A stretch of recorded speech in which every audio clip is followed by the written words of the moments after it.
naannoo Amaaraatti baatii dura eegalee magaalota gurguddoo naannichaa gara caaluu keessaa ba'us ammallee bakkeewwan tokko tokko akka jiru jiraattonni dubbatu. Jalqaba torban kana magaalaa Dabra Taaboor darbees magaalaa Dabra Maarqos keessatti walitti bu'iinsa tureen lammiileen nagaa lubbuu dhabuu BBC'n odeeffateera.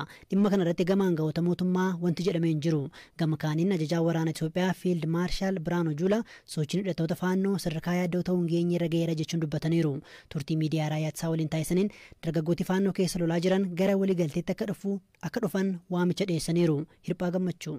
Hidhattoonni faannoo magaalota naannoo Amaaraa to'achuudhaaf sochii eegaluu isaanii hordofee humnoonni mootummaa federaalaa dabalataa gara naannoo Amaaraatti ergamanii hojiitti jiru. Guyyoota muraasa keessatti magaalonni hidhattoonni keessa seenan to'atamuu erga ibsee booda tasgabbiin bu'uu jiraattonni ibsaniiru. Hidhattoonni faannoo yeroo magaalaa seenan namoota hidhaman eegsisuu akkasumas meeshaalee waraanaa buufataalee poolisii keessaa saamuu Koomishiniin Mirga Namoomaa Itoophiyaa qorannoo taasiseen bira ga'uu ibseera. Egereen hidhattoota kanaa maal akka ta'e garuu ammatti hin beekamu. Haa ta'u malee ammallee bakkeewwan naannichaa adda addaatti darbee walitti bu'iinsi mudataa akka jiru jiraattonni BBC'tti himaniiru. Fakkeenyaaf jalqaba torban kanaa magaalaa Dabra Taaboor darbees magaalaa Dabra Maarqositti walitti bu'iinsa guyyootaaf tureen lubbuun lammiilee nagaa darbuu jiraattonni himaniiru. Amma namoota du'anii garuu baruun hin danda'amne. Hidhattoonni faannoo akkasumas miidiyaaleen hidhattoota kanatti dhiyeenya akka qabanitti ilaalaman olaantummaa fudhachuu fi mirga argachuudha himu. Dhimmoota akkana qaama walabaarraa mirkaneessuun ni rakkisa. Ajajaa olaanaa raayyaa ittisa biyyaa Itoophiyaa Fiild Maarshaal Biraanuu Juulaa hidhattoonni faannoo karaa nagaan akka seenan waamicha dhiyeessaniiru. Hidhattoonni waraana bilisummaa Oromoo kan mootummaan shanee jedhuu fi hidhattoonni faannoo sadarkaa yaaddasaa ta'uu hin dandeenyerra gahaniiru jedhan. Itoophiyaa መከላከያ ሰራዊት አማራ ክልል ሰሞኑን የተፈጠረውንና ሸኔ raayyaan ittisa biyyaa wanti bana naannoo Amaaraa keessatti mudatee fi rakkoo shaneen dursee naannoo Oromiyaa keessatti uume sirreessuuf hojjechaa jira. Hojii lamaaniinuu haala gaariin deemeera. Sadarkaa balaa hin taanerra ga'eera. Qaamni meeshaa namoota siyaasaa finxaaleeyyii ta'e osoo mootummaan karaa nagaan waliigalee akka galu gorsina. Gargaarsas ni taasifna. Raayyaan ittisa biyyaa naannoo Amaaraa keessatti yeroo ammaa humna isaa keessaa parsantaa 10 lolaa jira. Diroonii fayyadame, helikooптara 3 boojine, taankii boojine, jeneraala ajjeefne jecha dargaggoota walitti qabuun hin danda'amu. Jiraattonni BBC'n guyyoota muraasa darban dubbise humnoonni federaalaa manaa manatti sakatteensa taasisaa akka jiranii fi namoota faannoo deeggartu jedhaman irrattis ajjeechaa dabalatee akka raawwate himu. Himannaa kanaaf Fiild Maarshaal Biraanuun turtii televezyiinii raayyaa ittisa biyyaa wajjiniin taasisaniin waan jedhan hin qabane. Erga walitti bu'iinsi naannoo Amaaraatti ka'ee pirezidaantiin naannichaa aangoorraa ka'anii haaraan muudamaniiru. Mootummaa naannichaa cimsuufis tarkaanfiin fudhatamaa akka jiru ibsameera. Walitti bu'iinsi naannoo Amaaraa keessaa waldura dhaabbannaa raayyaa ittisa biyyaa fi hidhattoota faannoo gidduu yeroo garaagaraaf adeemaa tureen booda walitti bu'iinsatti ce'e. Hidhattoonni kun yeroo waraana kaaba Itoophiyaa raayyaa ittisa biyyaa wajjiniin lolanis keessumaa waliigaltee nagaa mootummaan TPLF wajjiniin erga mallatteesseen booda hariiroon isaanii shakkii godhachaa dhufe. Hidhattoonni kun bakkeewwan lixa Tigraay kan Walqaayit jechuun waamanii fi kanaan dura TPLF nu harkaa fudhate jedhan nu jalaa fudhatamuu fi jechuudhaan shakkii himu. Darbees dhalattoonni Amaaraa naannoo Amaaraa keessatti dabalee ajjeefamaa jiru butamaa jiru jechuun himatu. Gama kaaniin hidhattoonni badii himatan kun rakkoowwan nageenyaa naannoo Amaaraa godina addaa saba Oromoo bakkeewwan naannoo Oromiyaa daangessanii fi Beenishaangul Gumuzitti badii raawwachuudhaan himatamu. Mootummaan hidhattoota kana maqaa faannoon hin waamu. Maqaa isaaniis ni lagatama. Qaamota alidilee jechuudhaan waama. Yeroo walitti bu'iinsi hammaatetti immoo garee saamtotaa aangoo dheebote jechuudhaan badiidhaan himatama. Kanaan dura qondaalli raayyaa ittisa biyyaa Itoophiyaa qaamota maqaa faannoon socho'an jechuudhaan ibsanii turan. Fiild Maarshaal Biraanuu Juulaan waa'ee hidhattoota faannoo kana jedhan. እኛ የምናውቀው ፋኖ እና አሁን የተሰራለው የሚገናኝ ነገር አለ። Faannoon nuti beeknuu fi wanti amma ta'aa jiru waan walitti dhufuu miti. Faannoon yeroo biyyi weeraramtu duula. Wanti seenaa keessatti mul'ate kanadha. Waan qabu eeboof goraadee qabatee bahee diina bosona keessaa falmudha. Inni amma jiru garuu qonnaan bulaa kan saamudha. Xaa'oo hatee kan gurgurudha. Daandii cufee misooma kan danqudha. Milishaa harkaa qawwee kan fudhatudha. Uummata burjaajessee qawwee argatta jedhee walitti bu'iinsa keessa kan galchudha. ግጭት የሚያስገባ ነው። Hidhattoonni faannoo kan bal'inaan naannoo Amaaraa keessa socho'anii fi mootummaa fonqolchuudhaaf yaada qabu jedhee mootummaan ibse ajaja waliigalaa qabaachuun isaanii ifatti hin beekamu. Ajajoota hidhattoota kanaa keessaa akka ta'e kan amanamu tokko bulchiinsa badhaadhinaa farra Amaaraa fi farra Itoophiyaa ta'ee fi michoota isaa qabsoo uummataan balleessuudha jechuudhaan kaayyoo isaa ibsa baaseen hime. Dhukkubsattoonni dhibee kalee dhibbaa ol turan keessaa 85 waldaan wal'aanamtoota dhibee kalee beeksise hojii gaggeessaa waldichaa obbo Habtoom Abbaadii BBC'tti akka himanitti waraanni eegalee hanga waliigalteen Piriitooriyaa mallatteeffamutti miseensonni waldichaa dawaa fi meeshaalee wal'aansaa dhabuun du'uu isaanii himan.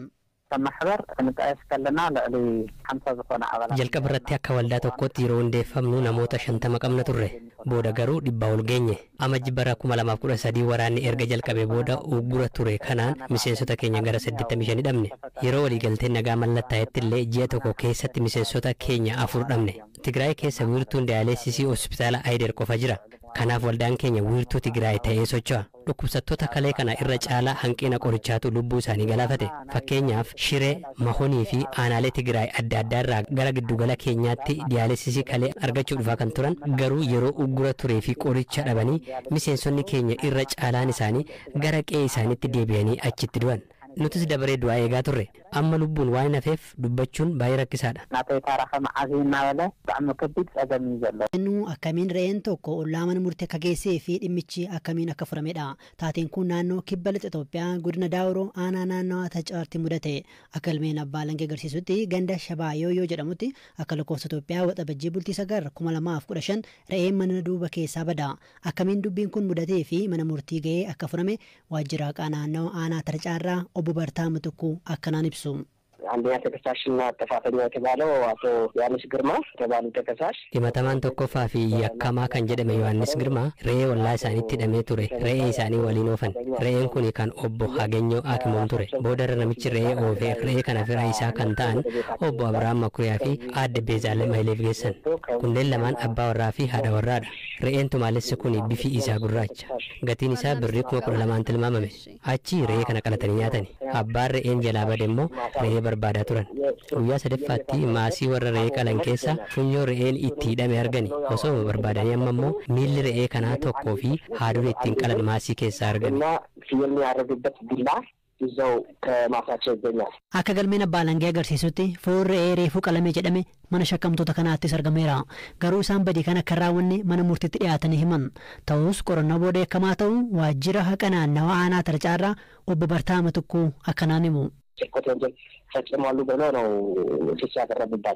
kanneen yakka hannaa raawwataniiru jedhamaniiti kan himataman isaan garuu waakkataniiru ergasii ragaan sanadaa fi kaan irratti dhiyaate shakkamtoonni ofirraa ittisanii ture ragaan dhiyeeffatan garuu ragaa abbaan alangee dhiyeesse shakkii keessa kan galche waan hin taaneef himatamtoonni kunneen yakkamoo ta'aniiru namoonni kunneen ollaa nama kanaati qabeenyi kan isaa akka ta'e osoo beekanii kana raawwachuun isaanii hidhaan akka itti jabaatu taasiseera kanaanis manni murtii tokko tokko isaanii irratti hidhaa waggaa 3 itti murteesseera.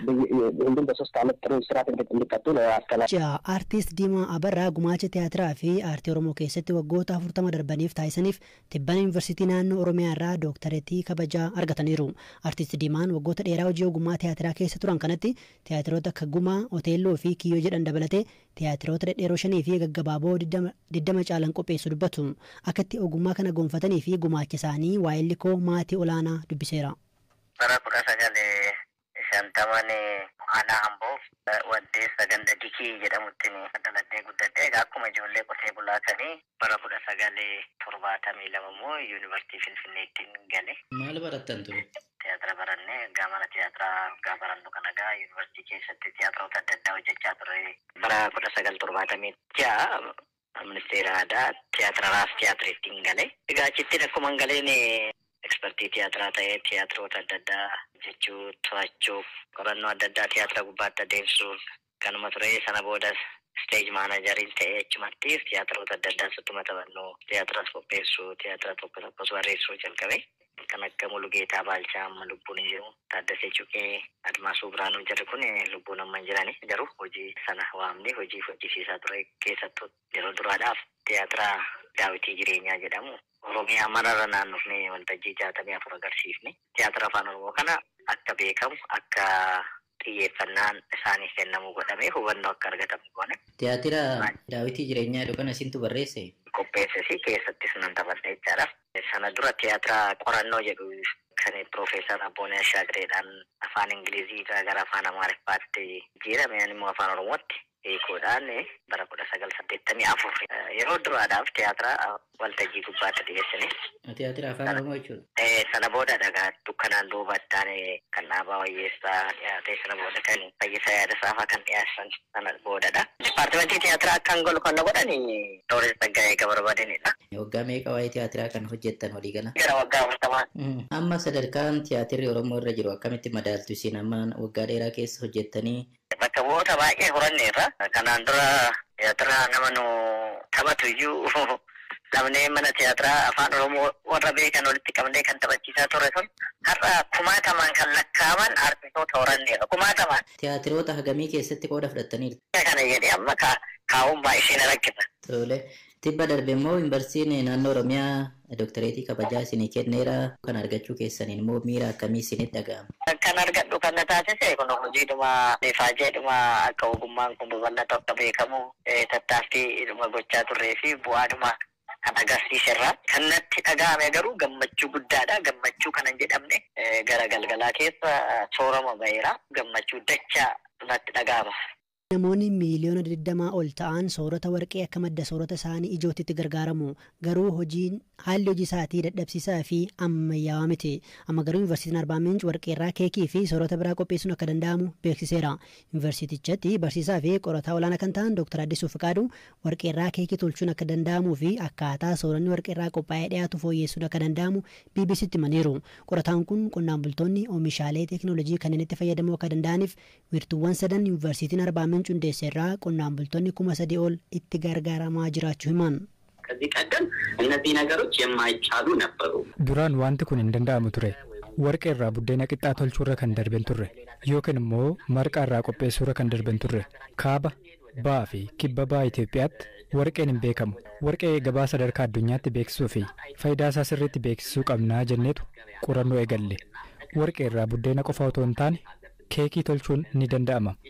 Bullaa yookiin immoo hamxiitii isaarraa kuukisii qopheessuun akka danda'amu agarsiisuudhaaf qorannoo gaggeessine. Haala sooranni warqeerraa qophaa'uu fi bifa ittiin dhiyaatu fooyyessuuf waggoota kurna darban qorannoo gaggeessaa turuu kan dubbatan Dr. Addisuun qorannoon isaanii kun rakkoo ijoo afur furuuf yaadameetii jedhu. Jalqaba warqeen mala aadaatiin duugama.